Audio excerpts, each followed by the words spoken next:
All right, here we go. It's episode 5 of Reinvent Hollywood.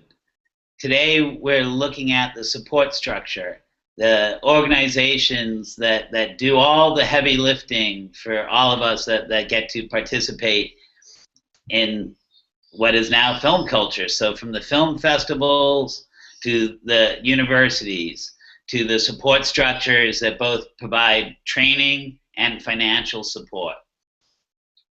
What's working, what's not, what can we do better? We're going to start things off by introducing Cameron Bailey, the artistic director of the Toronto International Film Festival, a man that has been watching thousands of films recently, and today just announced the first films in the new lineup. Welcome, Cameron. Great group. Um, I think we had you on mute right there, but welcome, Cameron. Thank you, Ted. Good to be a part of this. All right. And we're, as our second international guest, we're expanding beyond the borders of America. We not only have Canada represented, but we also have Gamila Ylstra. I always get that wrong. I'm saying Ylstra. Is that correct? Yeah, you can say it. It's all right. It's difficult. Of the founder and CEO of the Binger Institute, a organization that provides training and support to filmmakers across the globe. Welcome, Gamila. Oh, happy to be here. From a hot Amsterdam, actually, which is a bit strange, but every time I speak to you, it's really hot here, strangely enough. I delivered the weather. Yeah. So, Ira Deutchman is joining us, a man that wears many hats. He's distributed my films. He's produced films. He runs a producing program at the Columbia University, as well as being a distributor. Ira, you probably know it all. You've been the host of many an art house conference. We look forward to your participation today. Well, glad to be here, and sorry I'm not actually wearing any hat. And a man of great wit, too, did I fail to mention. Joana Vicente, the executive director of IFP, also somebody who we actually get to have both folks who inspired me to try to do more than just produce movies. Joana having produced quite a few movies herself, and now runs IFP, the oldest support organization for independent filmmakers in America, I do believe. You there? Is that correct, Joana? Hi, thank you for having me. Yeah. And Keri Putnam, executive director of Sundance, Film Festivals Institute, programs galore, former producer, creative executive, and someone from back in my early days as we were just starting out, I guess we'd say collaborators as we just tried to find our way. Welcome, Keri. Thank you. It's great to be here, Ted. And Ruby Lerner from Creative Capital, one of the more innovative funding organizations around, servicing not just filmmakers and filmmakers across the creative spectrum of experimental, documentary, and narrative work, but also artists of all disciplines, and a former executive director of AIVF. May they rest in peace. Thank you. It's great to be here. Now, remind you that you were on our very first film panel back in 1999. I remember it well. And Nicole Boyer from the Reinventors, once again, here we are.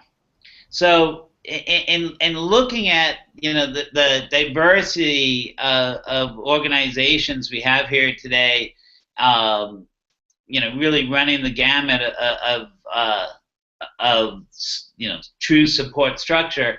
I guess perhaps a good way to start off is, who is it that we're all trying to serve, and what is it that we can do that others can't? Or I guess I'm no longer in the nonprofit side, so I'll drop the we. What is it that the support organization can do that the market and the business can't? Who are we serving, and what can we provide?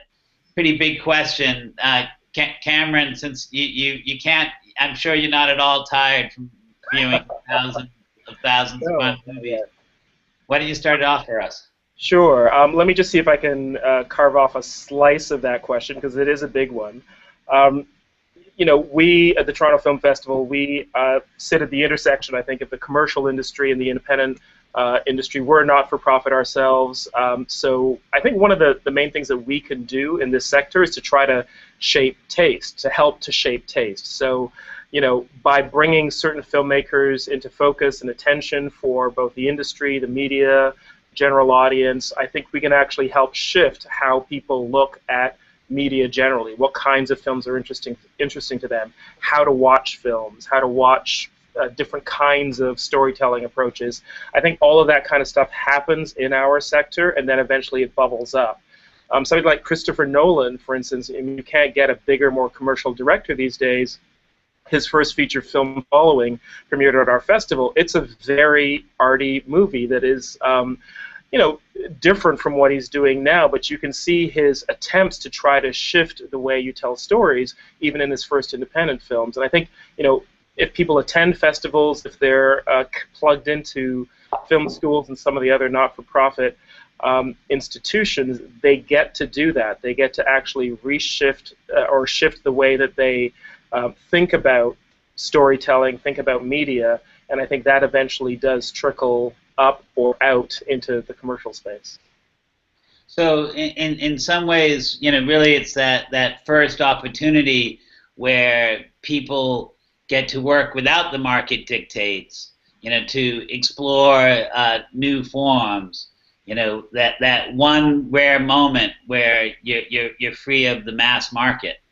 Yeah, it's all relative, I think, because film is an expensive medium. It's not the same as writing a book on your own or doing something like that. So I think most filmmakers are somewhat cognizant of commercial pressures, even if it's just making back the 10 grand they cobble together to make a movie. But you don't have quite the same pressure. You're not trying to make money back for investors when you're working early on, or if you just choose to work always at that level.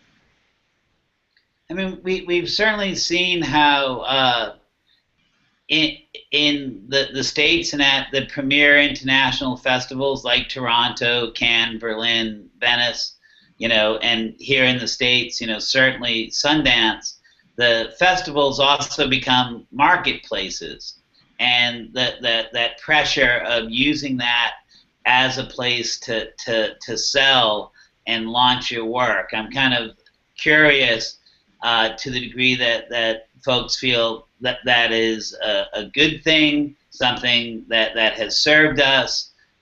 How is that evolving? Keri, you'd be the logical one to chime in on that a bit. Keri? Oh, you're on mute. Okay, am I unmuted now? Yes.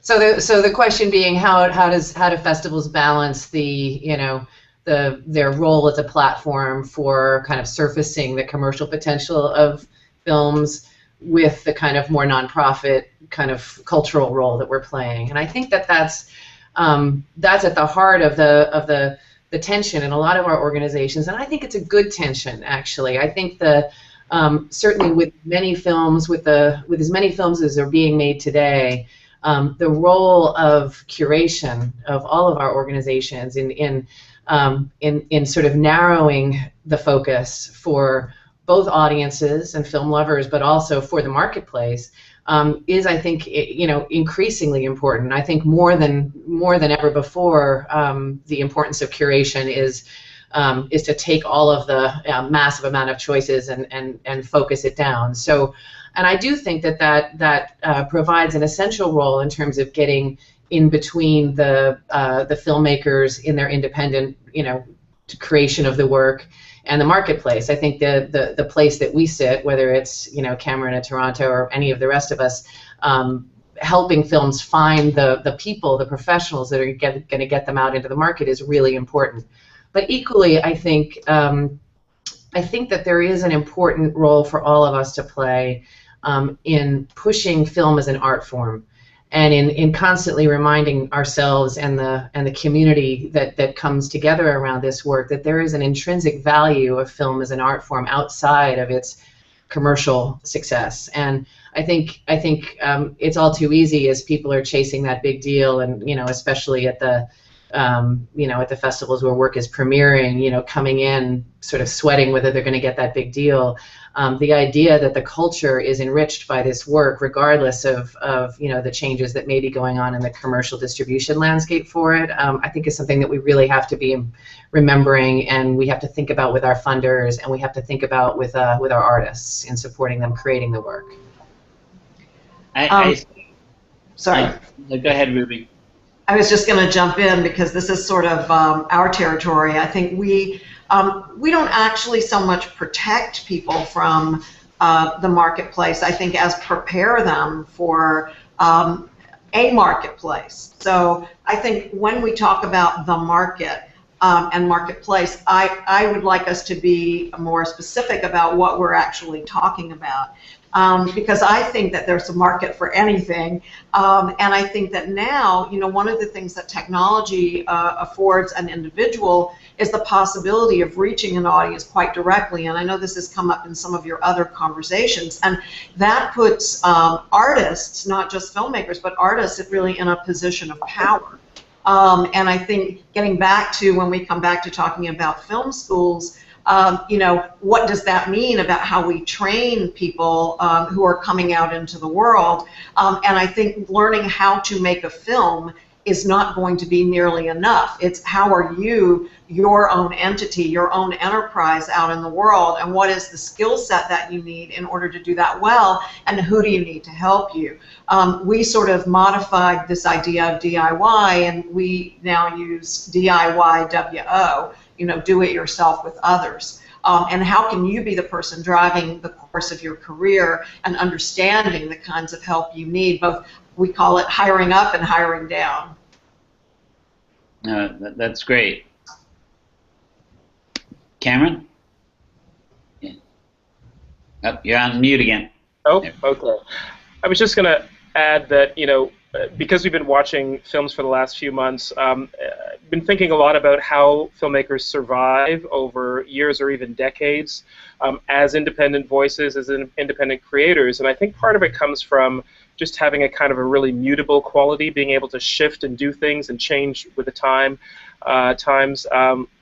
The most recent film that Claire Denis has made is a short film. The most recent film that Werner Herzog has made is not one of his very successful documentaries, but a big-budget international fiction co-production, and yet he'll probably go back to make a small documentary next. And to me, some of these artists can be inspiring, I think, to other filmmakers.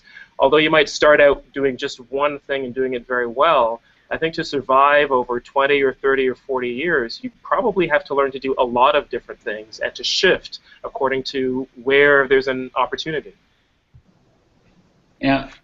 I so remember my early days at Toronto Film Festival, at Sundance, at the IFP market, and in some ways I feel like I was blessed to think that there was very little market value to the work that I was creating.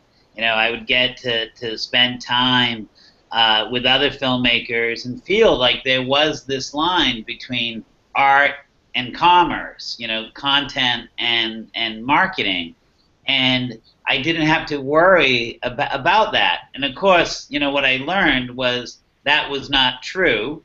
And much as I might be schooled a bit in best practices, that there wasn't a template, that there was many different paths that I could go on.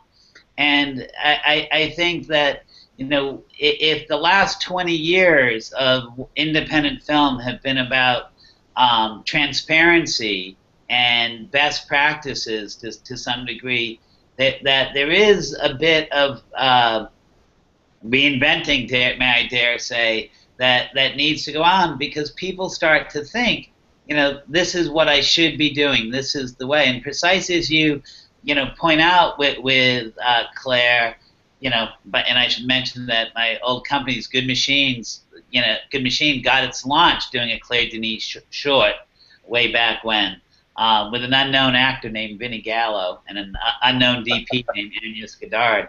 But really starting, I'm kind of curious of how all of you try to address, this shifting paradigm where, what was once a robust, marketplace has gone down and down, but at the same time, the opportunities, as Ruby points out, this direct address to the audience, the ability to work in different forms, all of that how do we, in some ways, all of the festivals serve, all of the organizations serve the creative class as well as the passionate audience side, and to some degree also the business side of surfacing all of that. How do we start to help them navigate? What are some of the techniques that you've all employed? Ted, just to throw a couple of things out there as the old guy on the panel, I have a slightly longer view about this thing, because I think a lot of you began in the business at a time when things were going really, really well, and so it feels like it's just going like this, when in reality it's always going like this. And I mean, personally, going back to some of the remarks that were made at the very beginning, when I was hearing Cameron talk about it as media rather than specifically as cinema or as film, I mean, to me, that's a clue about where things are heading in a really positive direction, which is that, what you asked the question right at the beginning, who are we serving? And I think it's actually better to ask the question, what are we serving? Because the who is a wide variety of different people, and each of our organizations are dealing with some subset of that group of people that we're talking about in various ways. But the thing that I think that we're all devoted to in some way is the idea that what's being created in terms of visual media, if you want to call it something, is much, much broader than what the studios represent. And what's great about what's going on right now is that it's getting broader by the day. People are thinking in all sorts of new directions creatively, and then, of course, what comes along with that is what is going to be the constituency that's going to be interested in this, and how do you create a sustainable career based on that. But those are, to me, it's all about the fact that all of a sudden we're in a world that's much broader. There is so much need for people with the skills to go out and create a good story using the visual media that are available to us, which, again, the tools get more easily accessible and more, and create more variety of different possibilities almost every day. And, there's new forms that are developing almost daily. And I think that that's what, to me, makes me most optimistic about the fact that the support systems that everybody here represents, I see clues in every single one of them that they're expanding their definition of what it is that they're serving rather than narrowing in. There lies the rub, right? That as we expand, as the storytelling form evolves, as the barriers to entry collapse, as the ability to reach people, all of the organizations have been very successful at doing what they've done. And generally speaking, you depend on schools, yes, tuition, but also endowments, foundation support, corporate support, and they tend, as I experienced firsthand, to love the legacy and to be fearful of change. As you witness that evolution, what practices can be done to kind of institutionalize what is ultimately, risk taking. I'm kind of curious, Joana, at the IFP, how you broaden your mission, how you've been able to bring in, new elements into that, and Gamila too, as I've seen firsthand at the Binger. So as you were saying, am I on mute? No. You're great. Okay. So IFP has been around for 35 years, and in a way, we're continuing to do the same thing we've always did, supporting filmmakers, storytellers, and connecting them to resources, and ultimately connecting them to audiences. But with the New York Media Center, we're also reinventing IFP and how we can support storytellers that are working on different mediums across multiple platforms. And as people were talking about in the panel, it's not all about making feature films or short films or documentaries. Those, are conventions, and even the length of films are conventions. It's the time that you need to go to a theater, or it's dictated by advertising for television. So I think our organizations have a really important role in helping storytellers figuring out best ways to telling stories that are different, that are outside of kind of what's conventionally accepted. That's interesting. Gamila, can you shed some light on how the Bing Institute's addressed this too? You're on mute. There we go. Now, am I? Yeah, here we go. Yeah, listening to the conversation, for me, we serve art, we work with talent, and we try to, it's an individual process that we get involved in, of course, and we're very much tuned into their needs, and the needs are defined by the environment rather than the marketplace. I'm a bit like European. I even think, where's the marketplace here? But and for us, in our position, we're continuously sort of like looking out where the things are happening that can be relevant. And what we do is we try to work on a steady basis with this talent and the artist on their projects, and be really, sensitive to the things that we can add or bring in. New people have things to say, but it's a very almost subtle and intense process that you try to keep in. And for some reason, I feel it gets very big when you talk about it this way. But in the reality of our daily life, it's actually a very concentrated and very personal business that we're in. Does that make sense? Or that is how I listen to this. And one of the most important things that of course we're looking at is what was mentioned before, is the technology. The technology is actually the driver here, both in the changes that occur in festivals, the different positions that festivals have, because here we're talking about the main top level festivals who set agendas and who sort of point out important filmmakers. But of course we're also looking at the international festivals who are an arena where filmmakers try to network, to develop their projects. And we're looking now at local festivals that are very important actually to broaden the opportunities for filmmakers to connect with the local community. So it's a very diverse arena, I think, that they work in. And in that sense, festivals also are becoming part of the distribution system, I think, for filmmakers. Does this make sense? Yeah, I think that the way that the support structures provide kind of the networking to the wide range of everything's out there, hopefully can point the artist to where there are those opportunities for the expanding forms. But in so much, I think we're also required to lead. Keri, I think you've done a great job keeping Sundance at the forefront of the conversation in terms of new forms and new financing, new opportunities. Yet, you have an incredibly powerful board. How is that all managed? You have sponsors who have been with you for a long time. Is that those good things or are those bad things? Well, I actually thank you for saying we've done a good job keeping on the forefront of forums. We've worked really hard to try to be responsive to listen to our artists and to think about where they're wanting to go in terms of the kinds of stories and the kinds of forms they want to work in. And actually, I wanted to differ with you a little bit, Ted. I found the reverse. I found the reverse to be the case. That I think we love our community of supporters, whether it's our board or our sponsors.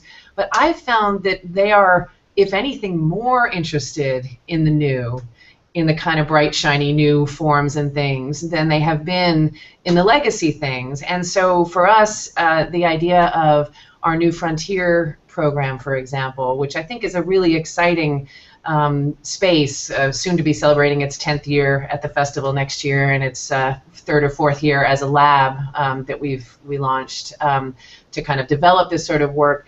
That interdisciplinary work, which kind of takes technology and story and visual art and kind of mashes it all together. This is an area that a lot of sponsors, a lot of supporters are very interested in because it seems to engage with platforms for distribution and for sort of corporate work in a way that perhaps is new. I also think the episodic story lab that we recently started, or we're actually going to do our first one in September, has sparked a whole bunch of interest among supporters. So I don't feel that there's a kind of a stick in the mud quality for the sponsors on preserving some legacy of independent film in its purest form. I think there's a lot of dynamism in that community as well. I think the challenge is it's a little more difficult to get the sponsor community, I've found, engaged with questions that are more nuts and bolts for the artist. This is where I think Ruby's done such a great job. It's really difficult to talk about distribution, to talk about sustainability, to talk about how do you innovate with a program like Artist Services that we work with Joana on and some other partners on, around kind of new tools for distribution. That's been harder because I think it's a harder thing for whether it's an individual donor or a corporation or a foundation to really get their head around what that is from the point of view of the artist. But in terms of the forms of content, I found a lot of openness to change. We've been involved with these cross-platform stories for a long time, and working with artists across every discipline, I think, has been an incredible gift in ways that we couldn't have anticipated when we launched about 16 years ago. And I'll just give you one example of something I find so fascinating. So Sam Green, many of us know Sam and his wonderful film work. He started exploring in a very different form, which was storytelling through being a lecturer, sort of with with media behind him and live music with him, and so he kind of created his own form for telling a story. I think because of hanging out at Creative Capital with visual artists as well as other filmmakers, he began to learn about how visual artists price their work. And so visual artists, when they're doing an edition of a piece, will create one price for the early buyers of a piece, but if you purchase a piece later on, you're paying a lot more money. Well, guess what? That's how he structured his tour.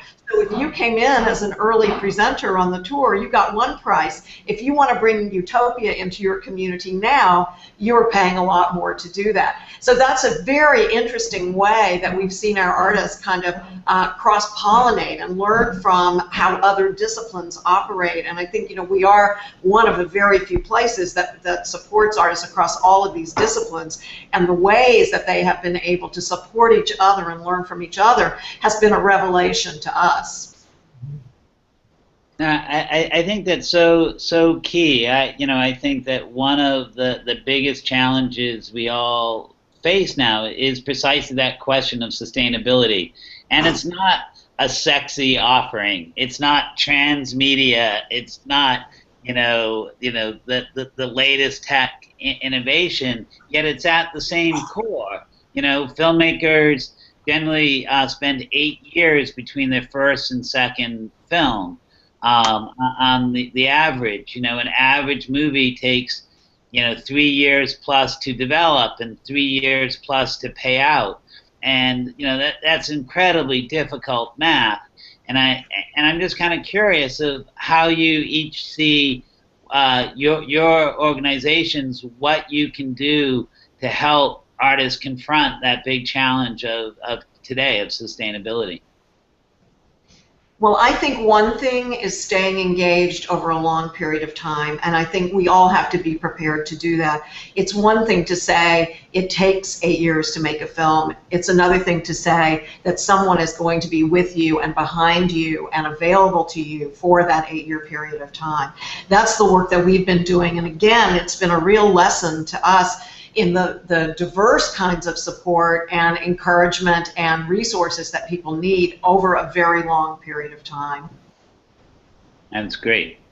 And I think it's about like long-term supporting of filmmakers, but it's also about connecting them to potential opportunities, whether it's branded content or whatever it is that they might make money in between, as it is really hard to get the funds to support, such long periods of time. Yeah, I mean, I think part of the issue is that people have to adjust their headspace before they can do anything else, and understand that one of the big opportunities that's developed in the last 10 years is that suddenly we actually have a continuum of different kinds of filmmaking and media making that have different levels of sustainability. Used to be that there were only two models. There was somehow pushing into the commercial marketplace in whatever fashion you could, or there was failure. There was like nothing in between. And now all of a sudden you've got situations where you could be working on very, very low budgets, or working for hire, or working, just for the love of it. I mean, there's a lot of different ways that people can approach this kind of media making that actually can define success very, very differently. And so when you talk about sustainability could be anything from having a day job and then doing stuff just because you love it, to being having more of an artisanal approach where you're dealing directly with consumers and trying to actually make enough money to be able to be sustainable, to then treading perhaps lightly into the commercial marketplace, all the way to the big kahuna of getting a Hollywood deal. But the point is, these middle grounds never existed until recently. And I think that part of it is that I still think that we have a legacy problem where people only think about the big success, and that that middle ground that I'm talking about has not established itself as something sexy enough yet for people to actually buy into. And that's a big problem, because as long as American independents are making movies thinking that it's going to be a stepping stone into Hollywood, that's bad. That's not thinking outside the box. I was just going to add that I think, when it comes to institutional sustainability, that 5-year plans are of almost no use when it comes to anything creative or anything that has to do with art. We can make all the 5-year plans, we can try to plan long-term all we want, but that's not going to help us very much because things change so fast. I think really the most important thing for any institution is to try to remain nimble, to be able to sniff the wind and actually see what's going on right now and respond to that, as opposed to plan for 3 or 4 or 5 years down the line, because you're inevitably going to be wrong most of the time. Can I just add one more thing, Ted, just about what sustainability, and something that hasn't come up that I think we all can do, which is work collectively. We've talked a lot about the individual artist's voice and making sure that we're listening and supporting an individual artist as an organization. But I believe there's a lot we can do collectively across the sector by joining forces and by saying, here we are representing a whole sector of storytellers, independent storytellers, and what can we do on their behalf as kind of white hats in the space, as not-for-profits in the space, that whether it's negotiate a deal as we did through artist services, for example, to reduce the cost of E&O if they're going to do digital distribution, or sort of collectively bargain on their behalf for other things. Think about data transparency, which we've all been thinking a lot about. How can we look at some structural things that are that are impediments to success for the artists that we all support, and how can we work together to try to move the dial. I mean, another example, Ted, you've spoken a lot about, and we've worked a bit on at Sundance, is, you know, looking at the equity investors and what does it mean to build an empowered and knowledgeable and sort of sustainable investor class for independent films. I can think of, you know, many more examples. Perhaps other people want to jump in, but I do think that collective thinking is both incredibly exciting and a little bit challenging for us when we come from the point of view of needing to kind of build and sustain our own organizations. It's about reaching out and understanding working together doesn't necessarily stand in the way of that. It potentially empowers all of us. So I see this as a trend across the industry overall. You know, not just across the organizations. You mean like Fox and Warner Brothers? Well, not quite yet. Yeah, it's media consolidation on a nonprofit basis and filmmaker basis. No, but I do see, you know, so much of, you know, the first or the last 20 years of independent film internationally was about individual success, about how a movie broke through.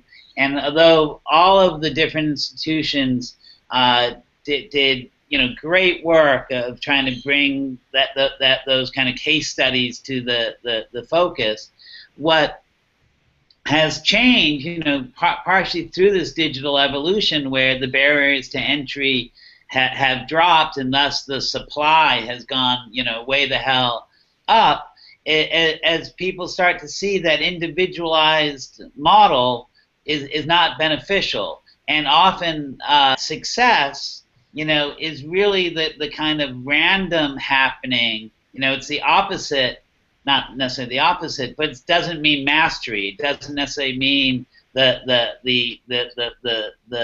improving of one's craft. That you know, as we look at it, I think that the model starts to change, right? That the film industry was once product based, but it seems to me that we see both on the organizational level and on the individual filmmaker level this evolution to a relationship, one that's aided and abetted by the internet. We can have, as Ruby said at the top of the talk, you know, a direct relationship with our audience.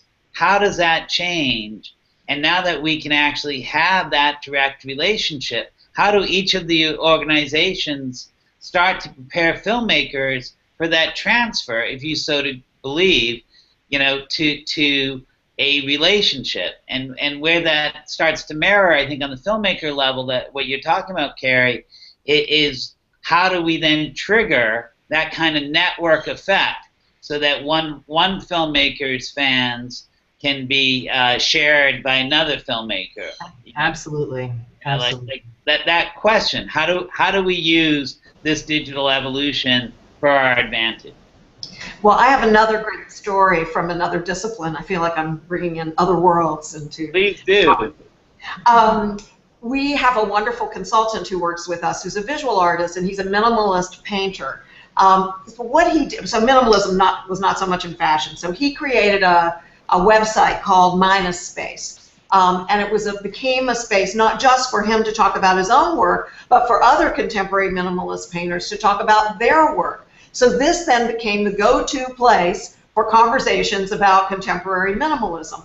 He ended up personally benefiting a lot. He ended up being curated into shows internationally. He just was in the most recent Whitney Biennial. But what ended up happening is that he ended up creating an actual gallery space for this work also.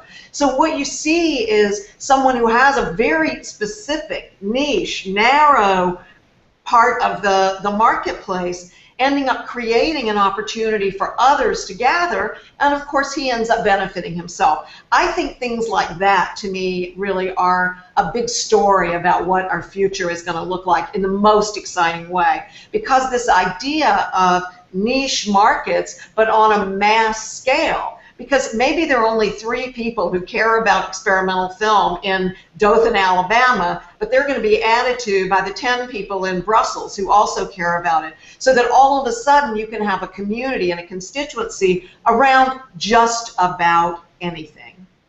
I couldn't agree more. I mean, I feel like the one of the tricks is to make sure that all of the people who are aspiring to be filmmakers of any sort are trained in being able to reach out to audiences at the same time that they're learning about their craft. And I mean, it's interesting because if you'll forgive me for my moment of shameless plug, but the reality is that I've been teaching marketing and distribution at Columbia for 28 years, and at the beginning nobody understood that it was even necessary. 2 things have changed. Now it's at the center of the curriculum. But the other thing that's changed is that, frankly, I find myself having to completely change my syllabus every single year now because the marketplace is changing so fast. Whereas I had used the same outline for 15 years, where I didn't have to change any of it. So, the things that we do as part of our program, and I'm sure that there are plenty of other things that go on at other film schools that are like this, are not only giving people lessons in social media, forcing them to actually use the tools. I mean, I gave an assignment to a group of students 3 weeks ago to create a website for themselves, and they're going to have to show me what it looks like when they come back into class next time.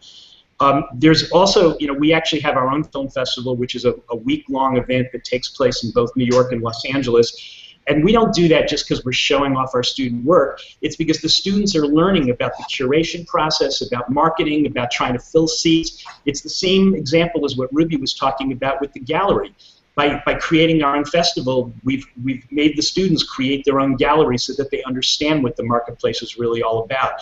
So it's got to be integrated in that kind of way in order to move people forward. And the final little piece of this is all just about collaboration. Another point that Ruby made about DIY. I hate the term DIY because I think that there's no way in the world you can do any of this yourself, strictly yourself. So one of the things that we focus on at the school from day one is about putting a team around you that can make up for your own inadequacies, that it can amplify your voice, that can be people to bounce ideas off of.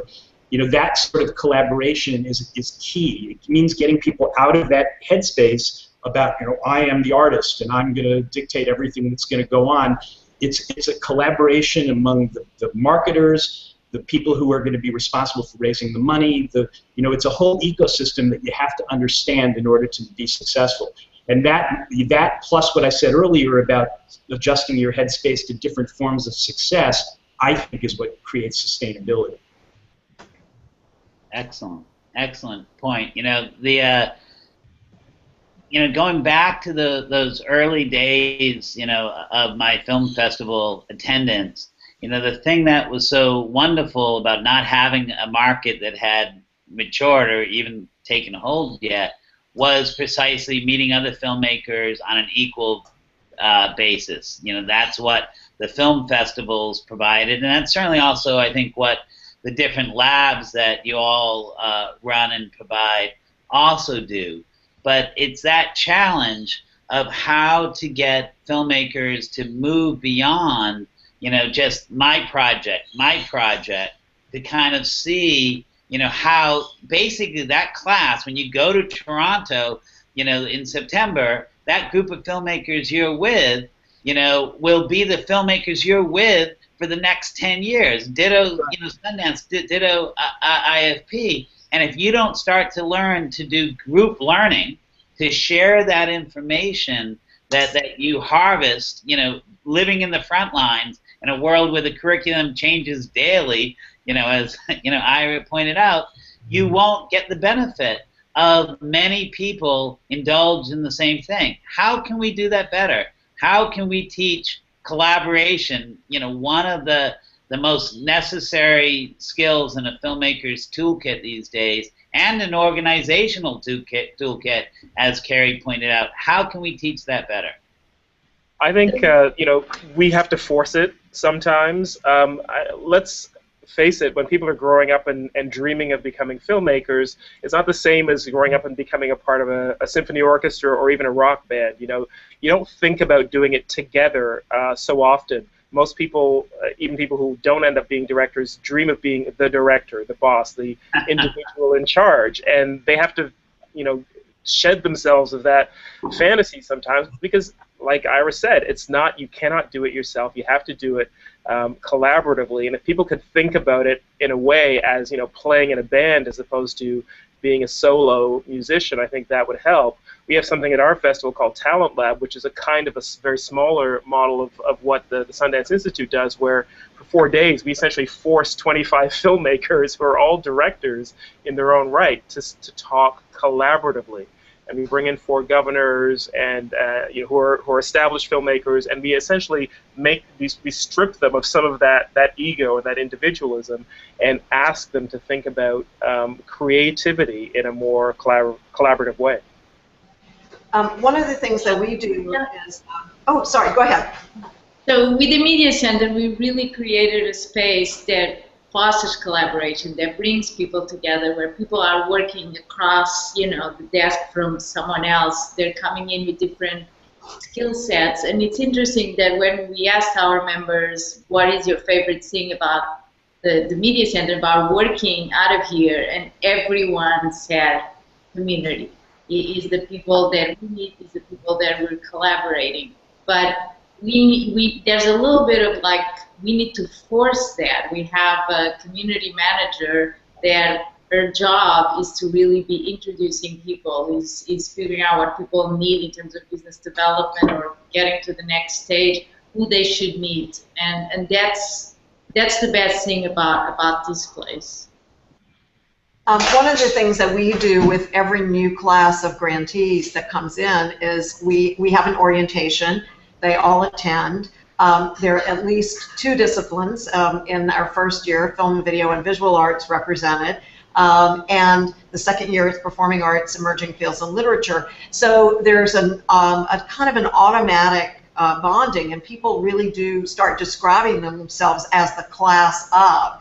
And so there are a lot of opportunities for that kind of interaction very early in our relationship with the artists. The other thing we added a few years ago, I wish we'd been doing this since the beginning, we just weren't smart enough, we pulled in previously funded awardees as advisors, and they each have a cohort, and the cohort is usually curated so that there's some reason that all of those 5 or 6 projects are together in one group. And that has been transformative because those artist advisors are available, we pay them, to that younger group of artists or newer group of artists for at least the first year project, and it's been so successful we're thinking about extending it out to a second year of availability. That starts changing people's access to each other and comfort with each other in just a very practical way. It's interesting, it strikes me in some ways as very similar to what you see in venture capital and incubators, right? That everybody's starting in that same, getting the benefit of folks who were once in that position, as advisors to lift them up. It's a similar model. Now, we talk about our labs that way. We definitely talk about our labs that way. And we were set up actually to model venture capital approaches to work with artists. That was actually our mandate, and so it's not an accident that I'm kind of curious, Gamila. In Europe, where many American filmmakers envy those that live on the other side because they hear of these glorious subsidies that exist for all of their work. Do you what are the challenges that you find artists face in the same sort of way, and how does that start to change that dynamic? What's different for them in Europe that from how it is in America, and is there something we all might learn from each other? The thing with subsidies is it tends to dull the mind. So it's a sort of like so there's a sort of laid backness, and when I listen to you, and I mean a lot of things are of course the same actually, and very recognizable. But the thing with the good thing of course here in Europe is that sustainability is also very much depending, or how do you say that, supported by the funds, and they have no other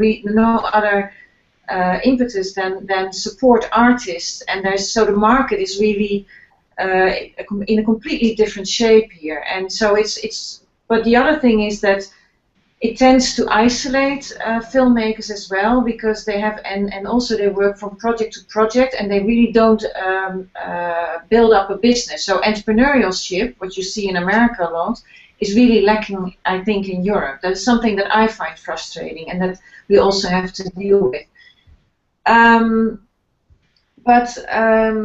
Now, yeah, on the other hand, I think what is happening here, of course, the main thing for us is, and it was also in the conversation now, is that, and we just worked on that with you, Ted, as well, in the Filmmaking in the Digital Age week.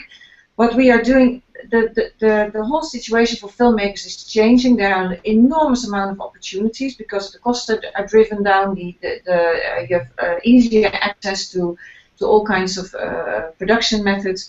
And what you see here now, and there's of course this opportunity to connect with your audience. So in that sense, we're looking at the same things, and I think people are getting more and more aware that it's about really taking on these opportunities and just go out there and make films and try to connect with your audiences and learn from the best practices also from your American colleagues, and that's what we're doing primarily in Amsterdam and at Binger as well. So Yeah. I just wanted to say one quick thing about subsidies, because in Canada we're kind of in between the US and Europe in terms of the subsidies that are available to filmmakers. We do have Telefilm Canada here, which does a wonderful job of supporting Canadian filmmakers.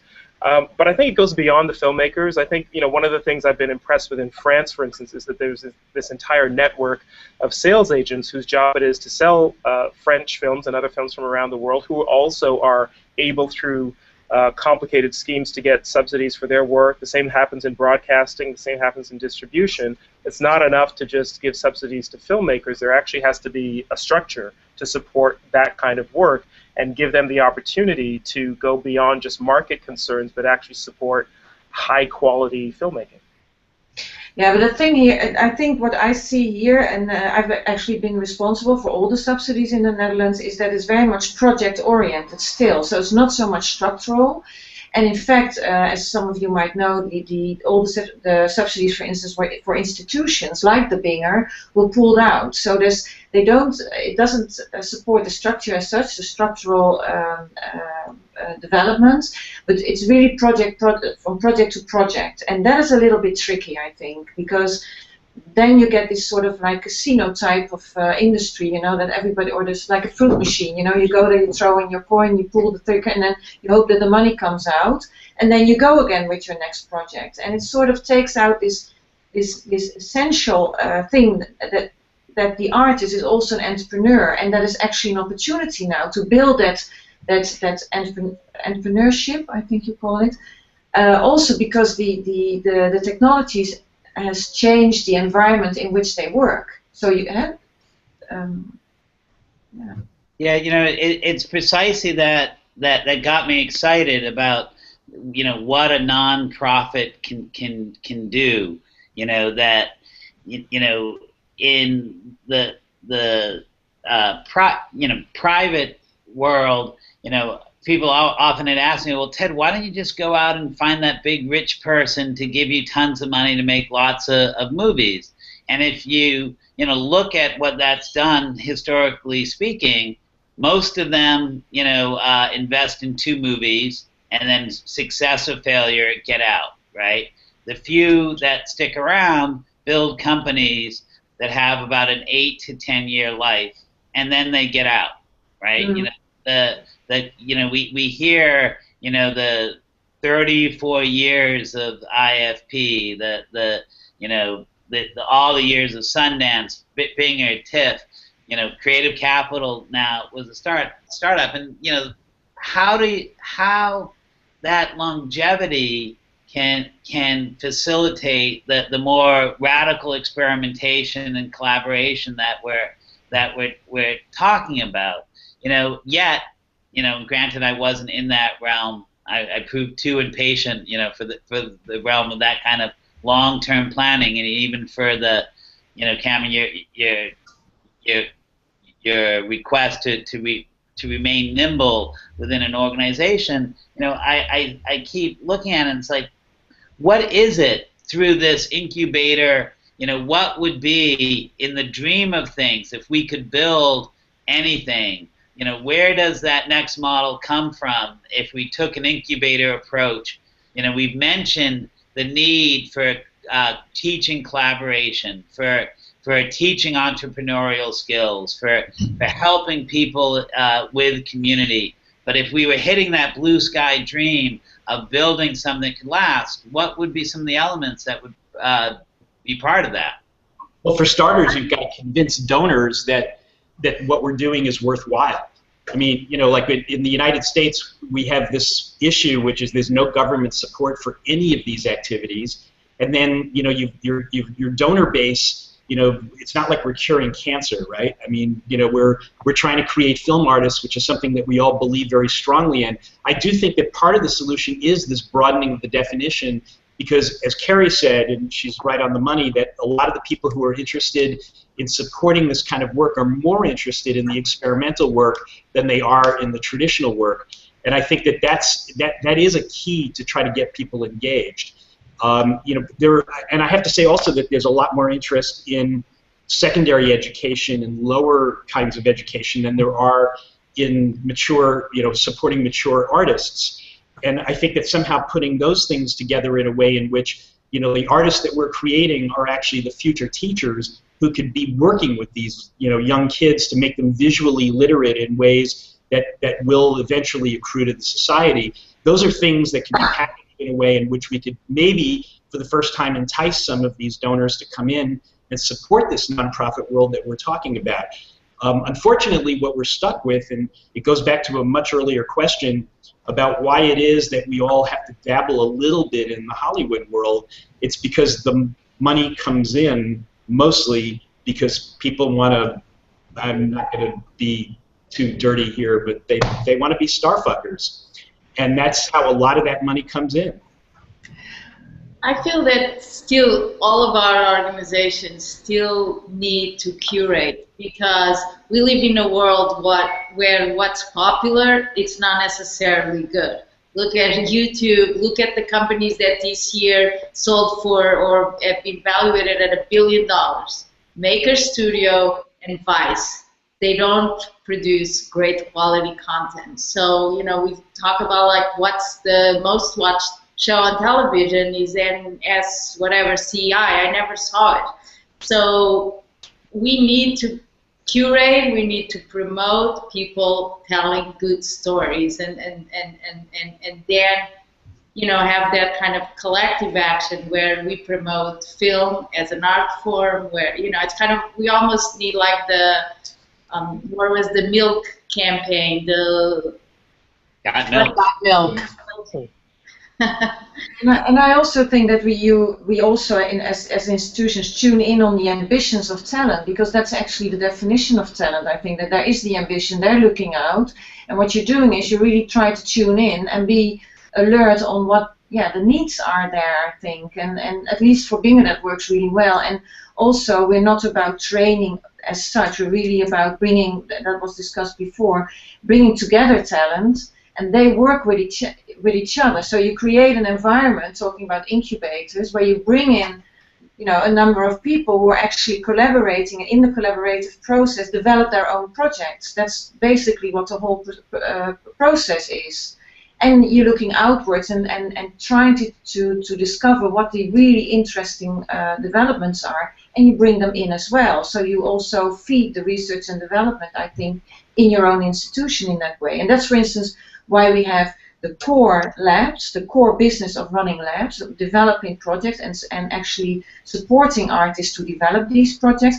And we do these one-off programs, the a la carte programs, the DigiWeek, for instance, where we really try to make a point as an institution and also relate to the community in the Netherlands or even to other filmmakers to point out where the interesting developments are and what you can take away from that. And then we bring in people from all over the world actually to discuss these matters and to make it enriching for the talent and the artists that are there, I think.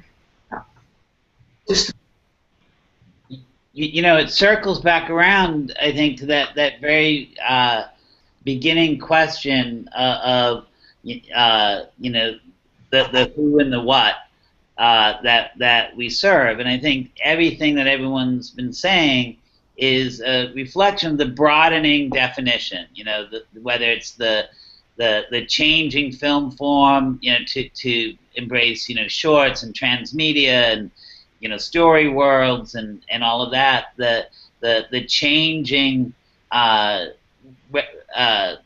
instruction to embrace, you know, entrepreneurship and collaboration, but also with your organizations. You know, we keep hitting these points. You know, that it might have always started as being driven first by the artists, but this question of how we deal with the audience has expanded beyond the audience development for, you know, broadening their taste, to the, you know, I often think of festivals, you know, as one of the things that they've so excelled at is that they've created aggregated communities of like-minded interests through the passion of the transformative power of film, right? You know, that festivals have done such a tremendous job of that, but it's kind of a physical world, even as we, you know, engage online with it. You know, can we start to look at how we then harvest that collective power? You know, on the episode we had for the audience, you know, people were keen to point out that crowdfunding is not so much about people funding movies, you know, and the power to participate that way, but the power to participate in determining what gets made and what gets seen, you know, and, you know, the different organizations that have put that all together and have, you know, one-to-one relationships with the creators, you know, as we can start to train them to aggregate their own audiences, you know, what will come from that? Can that, you know, where can these institutions start to both help the artists harness that power, as Ruby talked about, from the artists who had the minimalist state, but then also help them point the audience to something that's new and how they get behind? Are there direct initiatives? I think there are things we can do. I'm sorry, Ruby. You can go ahead. Go ahead. You go ahead. Oh, okay. Thank you. I was just going to say, I think one of the things that we can do, whether it's festivals or other institutions, is to try to bring together creation and curation. It seems to me that we're living in an age of curation now, and of very widely dispersed democratic curation, where everybody is essentially crafting playlists for their own lives of various different forms of media. And I think if we can begin to think of curation as a form of creation and encourage artists to think of kind of curating a kind of a space where their own work makes sense, so in a way carving out a space for themselves through their own curation, then I think we will be getting somewhere. I have no idea exactly how that's done, but it does seem to me that things have shifted. People are generating their own kind of creative environments through their own curation, and that artists have to respond to that, and I think institutions can help. So one of the things that we sort of preach, and it's so unsexy that I just hesitate to mention it, but we really tell people that you have to build your own mailing list. You've got to build an email list. And I find I've had conversations over the years with people who've been in this field for decades, and I'll ask them how many people are on their email list, and it will be like 50 to 100 people, and I want to strangle them. It's like, this is your responsibility as a maker. You know, people used to come in when I was running AIVF, and I would say, well, who's your audience? Who do you think your audience is? And they would say, well, that's not my problem. That's the exhibitor's problem, or that's the distributor's problem. And I said, do you want an audience? Because if you want an audience, it's actually your problem. And so the idea that you can build your own constituency, again, I think this is a source of power, and this is something we really encourage people to do. So how can our institutions help? I know when I go to Sundance as an industry person, I'm sort of tagged when I go into a screening so that a filmmaker can follow up with me. But you know what? I'm actually more interested for our artists in the civilians that they might be able to attract to their work. I would rather know who from Salt Lake City is coming to see my my presentation, not just somebody from the industry. So how can all of these myriad festivals all over the country, all over the world, actually help build constituencies for artists? What would be revolutionary is if you, as a festival in your town, could do different kinds of gatherings for different groups of people around different projects and really bring new people to the table who are going to get excited. This is something we've seen. When we can bring civilians into the space with artists, that is a transformative moment, and that is an amazing experience to have as someone in the field, to see someone really transformed by the experience of seeing the work, meeting the artist. How can we expand those opportunities, not just create, you know, come to my festival, sit in this seat and see this play, see this film, see this work of art. Keri? Oh. Am I unmuted?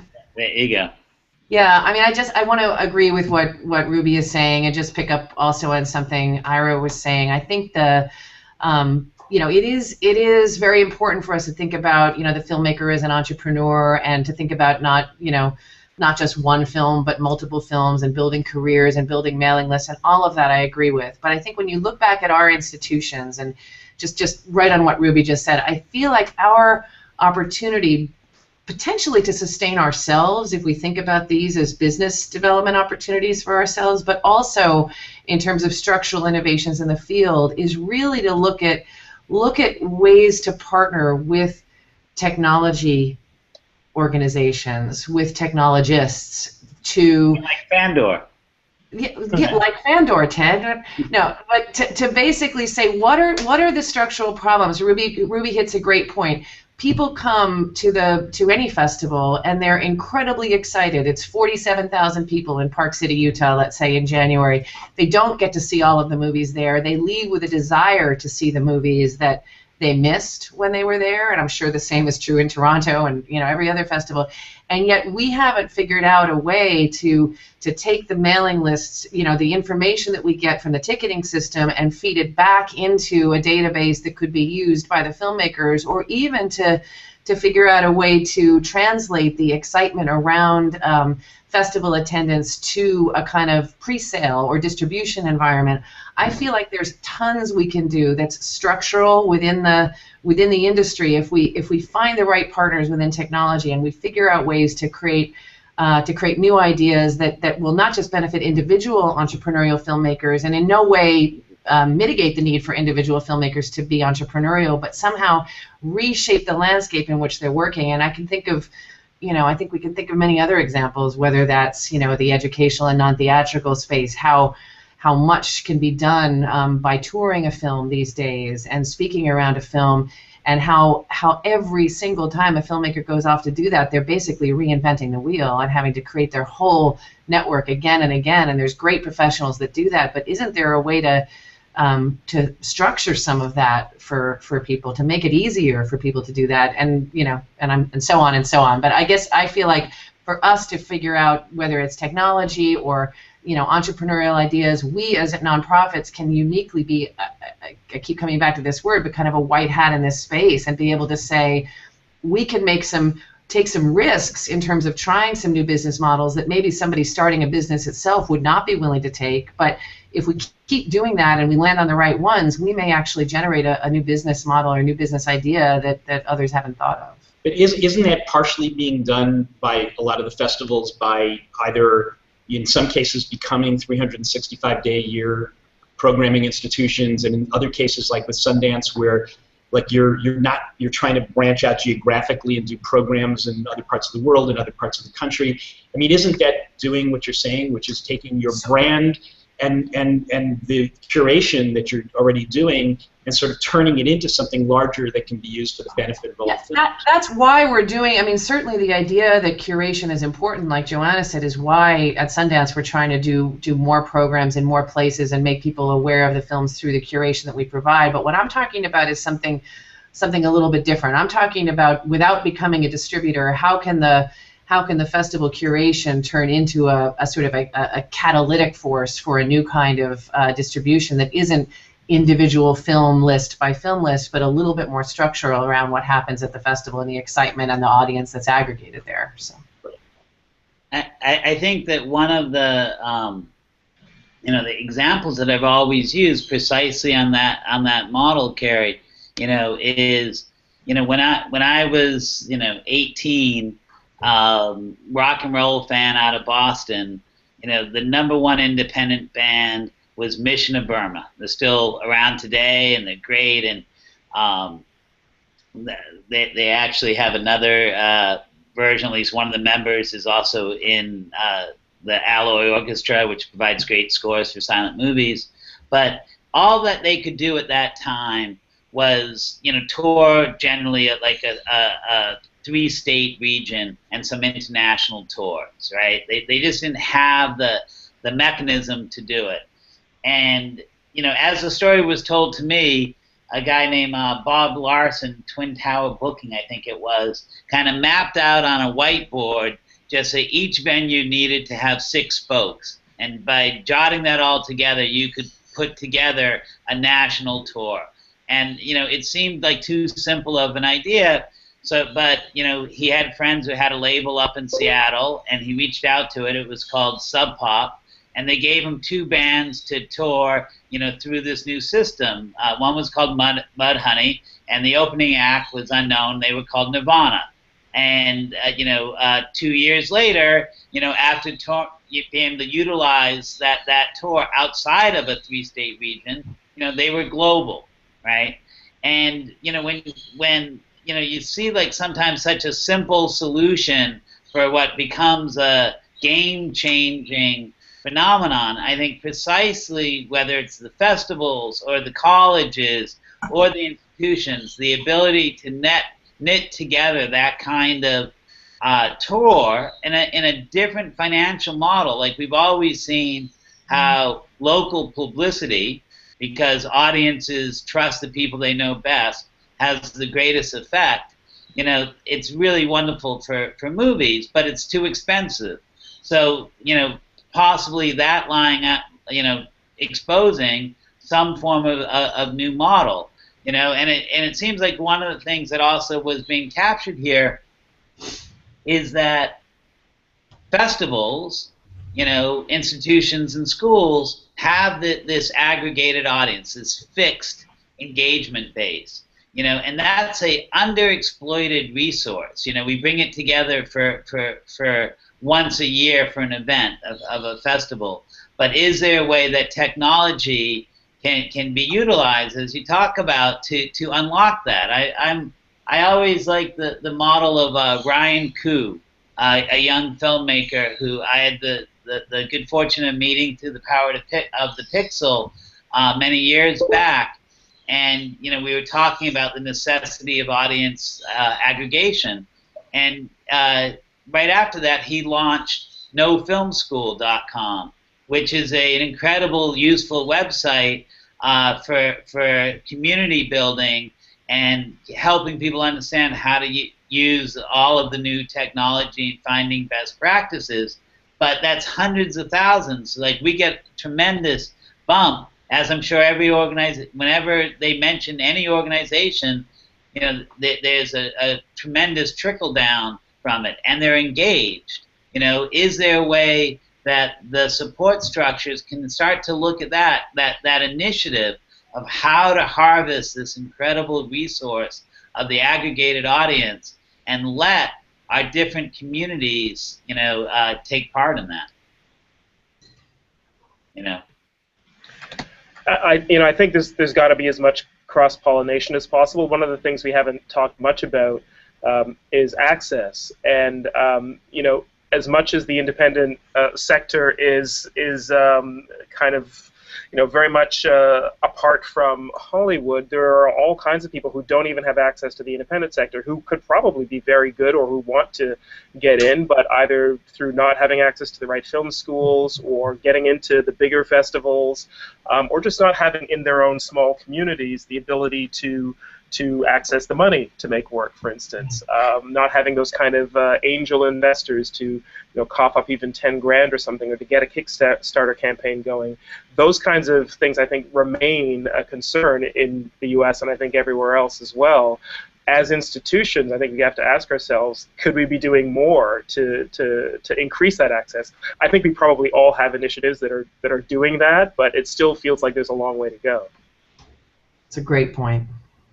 Now, I remember, Keri, that when you took the reins there at Sundance, we had a conversation, and I loved what you said. You were talking about serving the community, and you said the community is not just the filmmakers who apply to Sundance.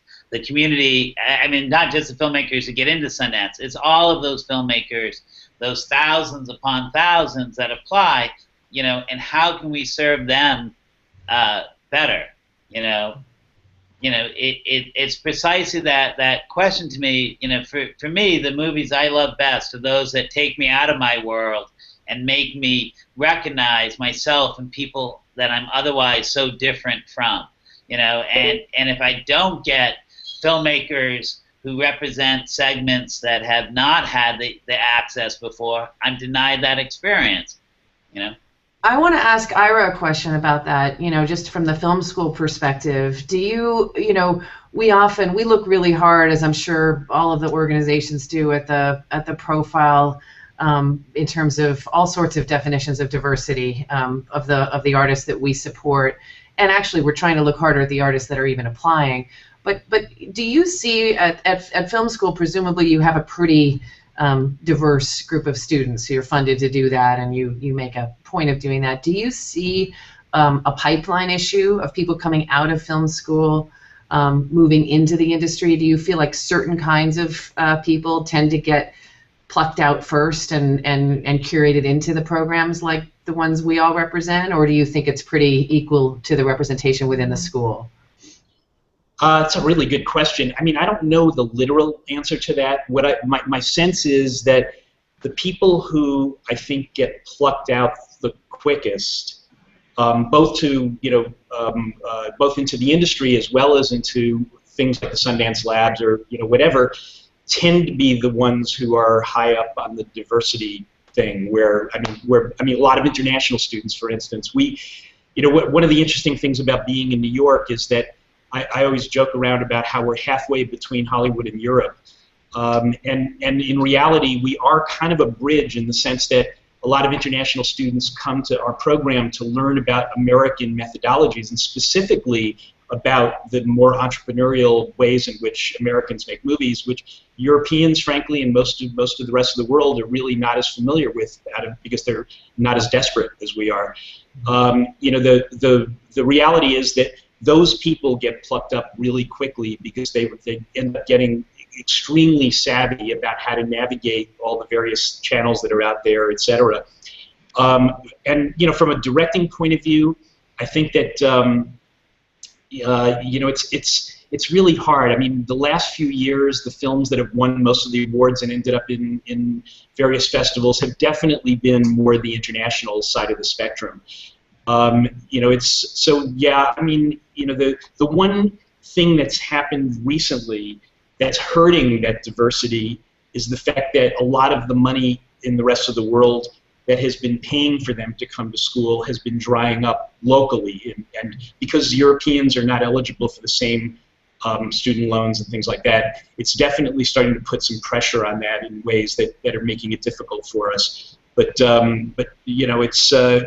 I think it's one of the best things that you get out of a diverse film school is being exposed to people from different cultures and melding those storytelling ways. Where in a single project you could have people from 5 different countries represented on the team that's making the movie, and the film comes out richer as a result of it.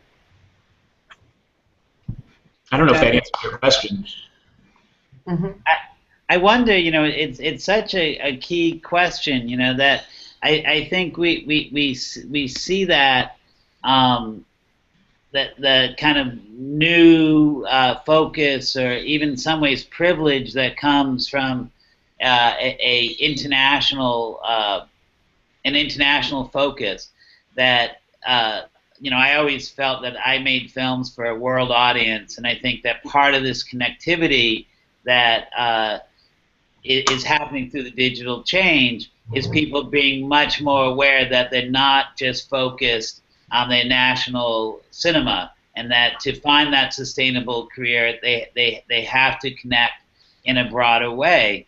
But I certainly have friends that then criticize the homogeneity of the international, cinema. That we're still, frequently making films for elites. That we films for the moneyed class, that we can stay stuck in very kind of a traditional storytelling form of 3-act structure and a linear tale. I wonder how we can what we can do to start to change that dynamic. It might be greater access for participants, for folks from all over the world, but we're still stuck in that kind of standardized film form. People talk about how the subsidy system frequently institutionalized is a special form, but I think we've done that on the global cinema basis too. Yeah, I agree. I mean, there is a kind of aesthetic consensus that sets in. I think it's normal. It's hard to fight. I've been on at least three continents lately watching films for our festival, and I've seen films that open with a follow shot of the back of somebody's head. In the U.S., in Europe, in Asia, there's just a certain kind of grammar that begins to become the norm, And isn't that how Following actually opened, to go back to Nolan? Yes, I think you're right. Maybe it's Nolan's fault in the end. But I think we have to retrain our own eyes and our own ears. One of the challenges for us has been how to deal with something like Nollywood. This incredibly rich, fertile body of work that's coming out of Nigeria, very popular, not just in Nigeria, but throughout much of the world, doesn't get shown in film festivals, largely for aesthetic reasons, I think, because it just doesn't fit what we're used to from film festivals. It doesn't fit our notions of quality. And I think that's partly on us to try to shift what that means as much as it is on the Nigerian filmmakers. I think one of the solutions is we need more diversity among curators. Looking at different, and when I'm talking about diversity, I'm even talking about women. I'm talking about gender things. I mean, we need people who are looking at filmmaking from a different perspective. I think Cameron's exactly right that there's a commonly agreed upon grammar that exists within the art film universe that we're all used to living in, but there's a lot of stuff out there that maybe new forms of curation can help to bring other types of filmmaking to light. I also think that people who have very different perspectives are they're going to bring a lot of different things to the table. Cultural diversity in the way we're talking about it now is not necessarily, for instance, economic diversity, which I think is what we're talking about. And I got my start, my sort of postgraduate school start after theater, working in a community college for 2 years. Why don't we have filmmakers at every community college in the country? Because the students who are going to community colleges in America are not the students who are coming to Columbia or NYU or UCLA. I mean, that would change the sort of texture, I think, of the voices that are at the table. I think that we really need to be thinking, I think, in very radical ways now to address any of these issues that we've discussed today, and how then do we make some of these things actually real? I think is really the question. No, I think it ties exactly what you said before about, we can focus on the niches, but have mass support behind it. And I get excited by what you're all saying. When I see that asset of the aggregated audience, and I see a evolving art form and underserved audience, and look at models out there, one of the most popular forms of online viewing is the Korean dramas, right? There's that platform called Drama Fever, right? That is very popular. On Hulu, the Asian soap operas do really well. With our aggregated audiences, with our audiences that have been developed to take, to appreciate wider forms, could we create such a platform for Nollywood, for instance, that Cameron brings up? Are there ways that we can use that to extend, a different form of offering than what we provide? And can we train our artists, and our investors to start to see that as the full, offering of cinema? We can do that. That gets, Yes, we can. Yes, we can. Exactly. All together now. Yes, we can. I see that potential, and it's really interesting. I think that through all these series, it's these repeated things, like the necessity for artists to embrace curation as part of their creative process, that recognition that the expanded audience, is a force for changing what gets done, what gets made, what gets seen, and who gets to make it, and how such organizations can train not just the artists, not just the audience, but also the sponsors and backers and financiers all throughout it. And it may be as easy as bring in the tech sector, we're the internet and here to help, but it will take a little behavior shift, I think, from both the artists, the audiences, and the support structure. Any last words? I mean, I think a lot of this boils down to, change is here to stay in a way, and then also that we have to just always remain curious to whatever's new, whatever we haven't figured out yet, and recognize that we're going to have to constantly shift, evolve, and adjust, because institutions don't like to do that often, but that, I think, is the only way we can survive, and the only way we can actually be useful to artists. I agree. I like Ruby's idea of being radical, and I think the idea of being radically collaborative is what I'd love to think about, and how that might change the way we think about self-preservation as organizations, and field preservation for artists. So, radical collaboration. Love it. I like that too. Great. All right. Well, thank you all for joining. If you have the opportunity to tune in for the last episode, we're going to look at the legal structure and how it affects what everybody creates, whether it's IP ownership, fair use, or even some of the financial rules around it.